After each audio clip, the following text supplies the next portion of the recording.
It's been 3 years since Tony and Ronnie Hill lost their older brother Carl. The 67-year-old died of natural causes on April 17, 2020. He was buried at Restvale Cemetery in Alsip. I put my brother at peace and I relax and I let it go. With frequent visits to the cemetery during the past 3 years, the Hills were at peace with their brother's death until the family received a recent disturbing phone call from Gatling's Chapel, the Southside funeral home who handled Carl Hill's arrangements. The Hills were told the body buried at Restvale is not Carl. We go out there talking to him and I'm talking to somebody else. It's not even my brother. The real Carl Hill's remains have been at the Cook County Medical Examiner's office for over 2.5 years.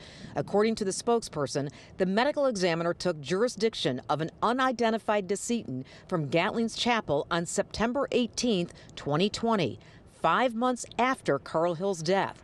Because the body was already decomposed, Chicago police and Illinois State Police were unable to use fingerprints to identify the body. The medical examiner says attempts at facial recognition, dental records, information submitted to national databases also failed. It wasn't until earlier this month when the FBI positively identified the John Doe as Carl Hill using more sophisticated technology. Ronnie and Tony Hill went to Gatling's Chapel to get answers, but didn't have any luck.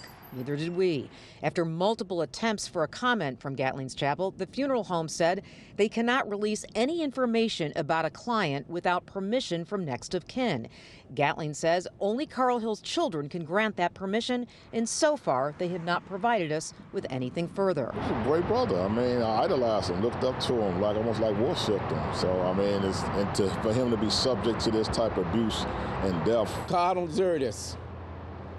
No family deserve to go through a situation of a body being holed up instead of being in the ground at peace. The Hills say Gatling's apologized to their sister over the phone. The question now becomes, who is the person buried at Restvale Cemetery, since it is not Carl Hill? Sarah Schulte, ABC 7 Eyewitness News. Watch breaking news on YouTube. Subscribe to ABC 7 Chicago Eyewitness News.